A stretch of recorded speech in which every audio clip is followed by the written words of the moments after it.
수강생 여러분, 안녕하세요. 지난 시간은 포스코와 창업자 박태준에 대하여 살펴보았습니다.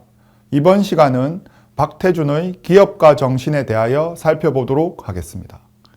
박태준은 다른 경영자들 못지않은 기업가 정신을 지니고 있었는데 그 첫 번째가 제철보국입니다. 제철보국의 제철은 철을 만든다는 뜻이고 보국은 나라를 지킨다는 뜻입니다.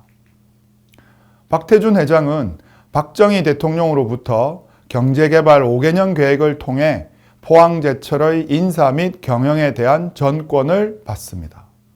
그래서 이를 기반으로 오직 제철소 건설에만 전념할 수 있었고 기업인이 아니라 마치 군인처럼 나라와 국민을 위해서 최선을 다해야 한다는 제철보국의 사명감으로 목숨을 내걸고 헌신했습니다. 창업 이래 지금까지 제철보국이라는 생각을 잠시도 잊은 적이 없습니다. 철은 산업의 쌀입니다. 쌀이 생명과 성장의 근원이듯 철은 모든 산업의 기초 소재입니다. 따라서 양질의 철을 값싸게 대량으로 생산하여 국부를 증대시키고 국민 생활을 윤택하게 하며 복지사회 건설에 이바지하자는 것이 곧 제철보국입니다. 우리는 국민과 인류에게 복락을 줄 수 있는 제철 산업에 종사하고 있다는 것을 무한한 영광으로 생각해야 합니다. 이처럼 나라와 국민을 위해 헌신했다는 것이 박태준 회장의 가장 큰 기업가 정신의 특징이라 볼 수 있습니다. 이러한 정신을 가진 박태준 회장은 제철보국의 첫 번째로서 포항제철 종합제철소 1기를 완성하였습니다. 제철소 완공은 고로에 불을 넣고 그 불이 타면서 쇠를 녹이는 작업이 제대로 진행되어야 합니다. 즉, 공장이 실제로 작동되고 제품이 만들어져야만 하는 것입니다. 그 제품이 나오는 것을 확인하고 두 손을 번쩍 들고 있는 가운데 분이 바로 박태준 회장입니다. 두 번째, 박태준 회장이 제철보국을 실행하기 위해서 가졌던 다른 경영자들과는 차별화되는 정신이 바로 우양우 정신입니다.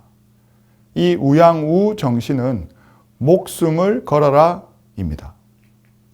과거에는 군인이었다 보니 그는 명령에 대한 복종, 그리고 그 복종에 대한 절대 수행과 같은 것들이 있었던 것입니다. 포항이라는 곳은 한국의 동해안 남쪽에 있습니다.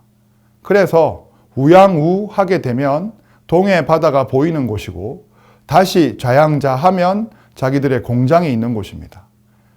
해안가에서 지금 공사를 하고 있는데 실패를 한다면 우양우해서 물에 뛰어들어 죽어야 한다는 뜻입니다. 그래서 1968년에 정권을 받아 1970년에 공장을 설립하기 위해서 기본적인 부지 조성 공사를 하고 있던 어느 날 새벽 4시 건설본부 앞으로 모든 건설 요원과 기능공들을 집합시킨 후 창립 2주년이 되는 날 부지 공사를 마무리하고 제철 공장 건설을 위한 종합 착공식을 거행할 예정입니다. 그렇지 않을 경우 우리는 전부 우향우해야 합니다. 라고 자신의 각오를 밝힙니다.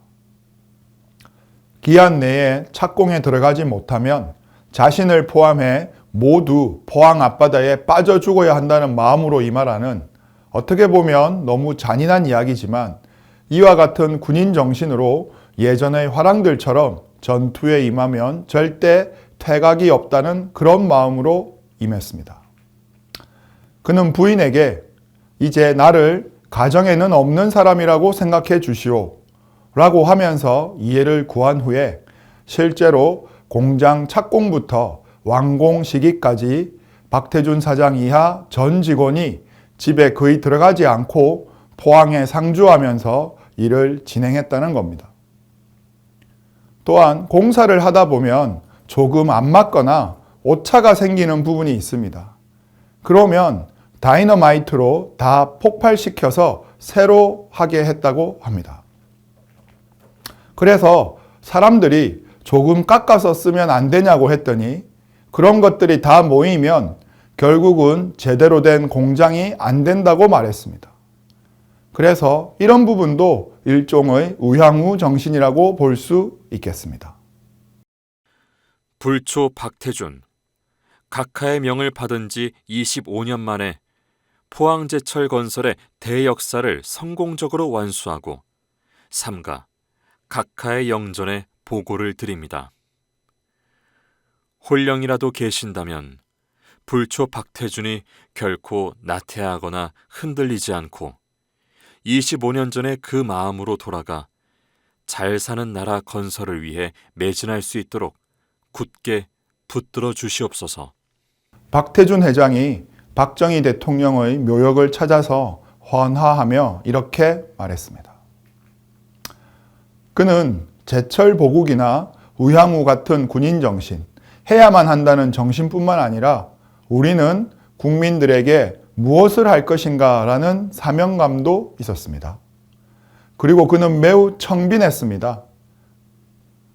박태준 회장은 국가와 국민의 미래를 위해서는 교육이 필요하다는 사명감이 있었습니다. 그래서 1971년에 제철 장학회를 세우고 교육 보국을 시작합니다. 즉, 제철 보국은 했으니 이제 교육 보국을 하기 위해 직원들이 자녀들을 안심하고 맡길 수 있는 유치원, 초등학교, 중학교, 고등학교를 신속하게 설립했습니다. 왜냐하면 그 당시에는 서울 외에 부산, 대구 이 두 군데만 그나마 발전이 되어 있었지 포항은 거의 아무것도 없는 곳이기 때문입니다. 그냥 작은 항구만 있던 어촌 마을이었습니다. 따라서 당연히 직원들 대부분 그런 외진 곳은 안 가려고 했으니 직원들에게 가장 중요한 교육을 믿고 맡길 수 있는 교육 인프라를 먼저 설계한 것입니다. 그리고 세계적인 제철소와 경쟁하는 데는 기술 개발도 매우 중요한데 이것을 기업 내에서만 하면 안 된다는 생각으로 학문을 배우는 장소로서의 대학뿐만 아니라 산업 현장과 이어진 기술을 연구하는 연구 중심의 대학을 세우자고 했습니다. 그래서 1986년 포항공과대학을 설립합니다. 예를 들어 미국에 있는 MIT나 칼텍처럼 공과대 전문 대학을 기업이 만든 것입니다. 이전 대부분 대학은 연구와 교육을 같이 했는데 포항공과대학은 연구를 중심으로 했던 것입니다. 현재는 이름을 포스텍으로 바꿨습니다. 또한 그는 멈춰있던 세계 철강 업계에 새로운 활력을 불어넣어 줬습니다. 포스코는 이미 100년 전에 만들어져 있던 생산 공정 등을 많이 없앴습니다. 기존의 고로를 이용하지 않고 전기로 또는 파이렉스라고 하는 새로운 공법들을 통해서 생산의 효율과 공정의 안정성도 높이면서 수율도 높였던 것입니다. 박태준 회장은 1987년에 베서머 금상을 받았는데 그는 당시 이 상의 주인공은 포항제철의 임직원과 가족들이라며 공로를 돌렸습니다. 그는 나중에 별세할 때까지 포항제철의 주식을 한 주도 보유하고 있지 않아서 전문 경영인으로서 자신은 최선을 다했다고 이야기했습니다. 이번 시간은 박태준의 기업가 정신에 대하여 살펴보았습니다. 다음 시간은 박태준의 기업가 정신 발현 사례에 대하여 살펴보도록 하겠습니다.